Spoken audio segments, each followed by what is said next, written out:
नमस्कार दोस्तों, आप सभी का मेरे YouTube चैनल में स्वागत है। सबसे पहले तो अगर आपने मेरे चैनल को सब्सक्राइब नहीं किया है, तो सब्सक्राइब बटन पर क्लिक करके सब्सक्राइब कर लीजिए और पास में जो घंटी का बटन दिख रहा है उस पर क्लिक करके ऑल नोटिफिकेशन को ऑन कर लीजिए, जिससे जैसे ही मेरे चैनल पे नई वीडियो अपलोड होगी उसकी सूचना तुरंत आपको नोटिफिकेशन द्वारा दे दी जाएगी। और वीडियो को लाइक नहीं किया तो वीडियो को लाइक करें और दोस्तों के साथ शेयर जरूर करें। इस वीडियो में मैं आपको उन प्रश्नों के बारे में बताऊंगा जो एग्जाम की दृष्टि से बहुत ही ज़्यादा महत्वपूर्ण है और इन प्रश्नों के एग्जाम में आने की संभावना बहुत ही ज़्यादा है। तो आप इन प्रश्नों को अच्छे से रट लीजिए, याद कर लीजिए, ताकि आपको एग्जाम में से पूरे मार्क्स मिले। और ज़्यादा से ज़्यादा लाभ लेने के लिए वीडियो को अंत तक जरूर देखें। तो चलिए प्रश्न पर चलते हैं।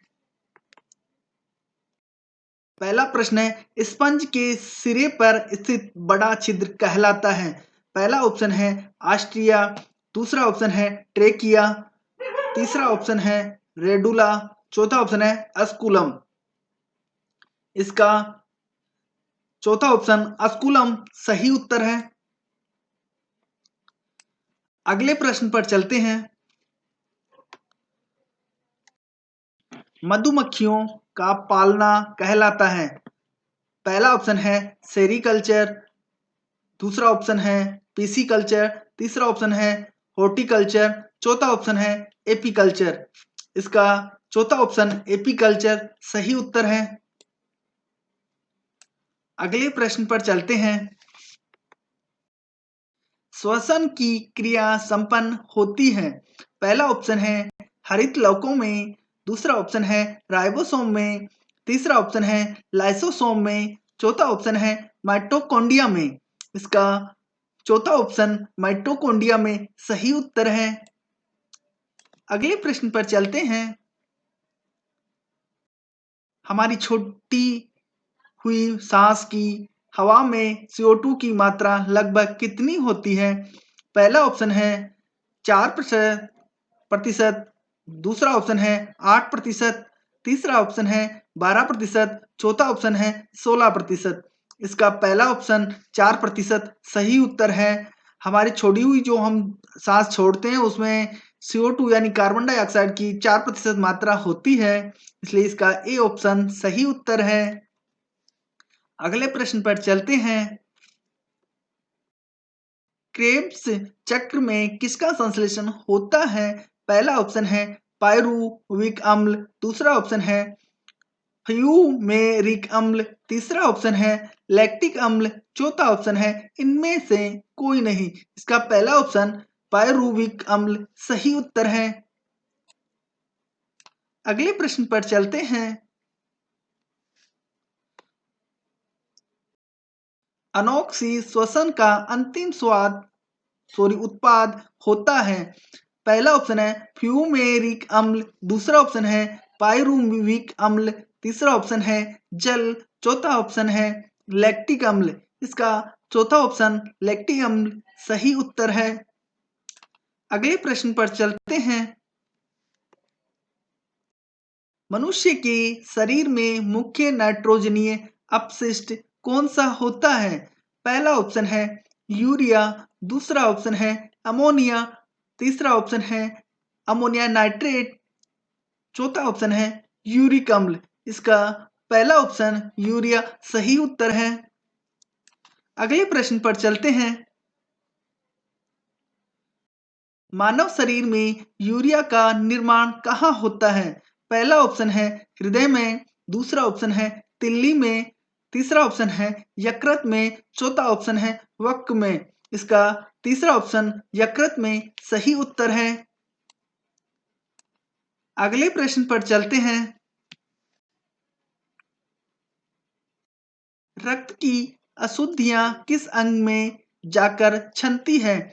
पहला ऑप्शन है फेफड़ों में, दूसरा ऑप्शन है हृदय में, तीसरा ऑप्शन है यकृत में, चौथा ऑप्शन है वक्कों में। इसका चौथा ऑप्शन वक्कों में सही उत्तर है। अगले प्रश्न पर चलते हैं। मानव मूत्र का पीला रंग किसके कारण होता है? पहला ऑप्शन है यूरोक्रोम, दूसरा ऑप्शन है बाइल, तीसरा ऑप्शन है कोलेस्ट्रॉल, चौथा ऑप्शन है रुधिर। इसका पहला ऑप्शन यूरोक्रोम सही उत्तर है। अगले प्रश्न पर चलते हैं। नेफ्रॉन किससे संबंधित है? पहला ऑप्शन है यकृत, दूसरा ऑप्शन है एमाशय, तीसरा ऑप्शन है वक्क, चौथा ऑप्शन है हृदय। इसका तीसरा ऑप्शन वक्क सही उत्तर है। अगले प्रश्न पर चलते हैं। कृत्रिम गुर्दा निम्नलिखित में से किस सिद्धांत पर कार्य करता है? पहला ऑप्शन है परासरण, दूसरा ऑप्शन है सक्रिय परिवहन, तीसरा ऑप्शन है विसरण, चौथा ऑप्शन है डायलिसिस। इसका चौथा ऑप्शन डायलिसिस सही उत्तर है। अगले प्रश्न पर चलते हैं। मानव शरीर में यूरिया की अधिकतम मात्रा किसमें पाई जाती है? पहला ऑप्शन है रक्त में, दूसरा ऑप्शन है मूत्र में, तीसरा ऑप्शन है वक्ष में, चौथा ऑप्शन है हृदय में। इसका दूसरा ऑप्शन मूत्र में सही उत्तर है। अगले प्रश्न पर चलते हैं। अपोहन का प्रयोग किस क्रिया को पूरा करने के लिए होता है? पहला ऑप्शन है फेफड़े, दूसरा ऑप्शन है यकृत, तीसरा ऑप्शन है हृदय, चौथा ऑप्शन है वक्ष। इसका चौथा ऑप्शन वक्ष सही उत्तर है। अगले प्रश्न पर चलते हैं। निषेचन की क्रिया कहाँ होती है? पहला ऑप्शन है गर्भाशय में, दूसरा ऑप्शन है अंड ग्रंथि में, तीसरा ऑप्शन है अंडवाहिनी में, चौथा ऑप्शन है इनमें से कोई नहीं। इसका तीसरा ऑप्शन अंडवाहिनी में सही उत्तर है। अगले प्रश्न पर चलते हैं।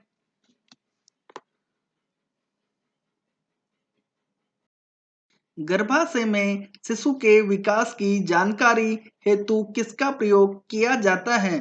पहला ऑप्शन है एक्स किरणों, दूसरा ऑप्शन है अल्ट्रावायलेट किरणें, तीसरा ऑप्शन है गामा किरणों, चौथा ऑप्शन है अल्ट्रासाउंड। इसका चौथा ऑप्शन अल्ट्रासाउंड सही उत्तर है। अगले प्रश्न पर चलते हैं। स्त्रियों की नसबंदी को कहा जाता है? पहला ऑप्शन है वेसेक्टोमी, दूसरा ऑप्शन है साइकेडेमी, तीसरा ऑप्शन है ट्यूबेक्टोमी, चौथा ऑप्शन है न्यूरेटोमी। इसका तीसरा ऑप्शन ट्यूबेक्टोमी सही उत्तर है। अगले प्रश्न पर चलते हैं।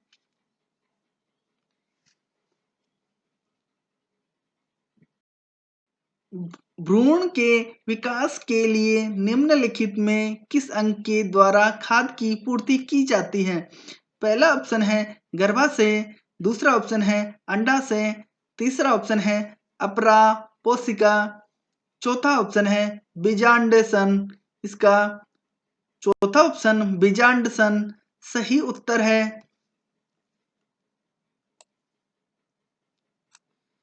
अगले प्रश्न पर चलते हैं।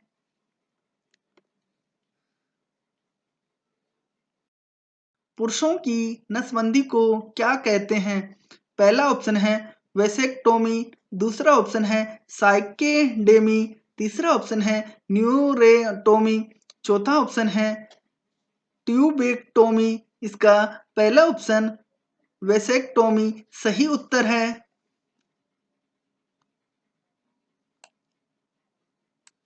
अगले प्रश्न पर चलते हैं। निम्नलिखित में से कौन एक ग्रंथि नहीं है? पहला ऑप्शन है थायराइड, दूसरा ऑप्शन है अग्नाशय, तीसरा ऑप्शन है यकृत, चौथा ऑप्शन है जठर। इसका चौथा ऑप्शन जठर सही उत्तर है। अगले प्रश्न पर चलते हैं। वीडियो देखने के लिए आपका बहुत बहुत धन्यवाद। अगर वीडियो पसंद आए तो वीडियो को लाइक और शेयर करना ना भूलें। और चैनल को अभी तक सब्सक्राइब नहीं किया है तो प्लीज चैनल को सब्सक्राइब कर लीजिए। धन्यवाद।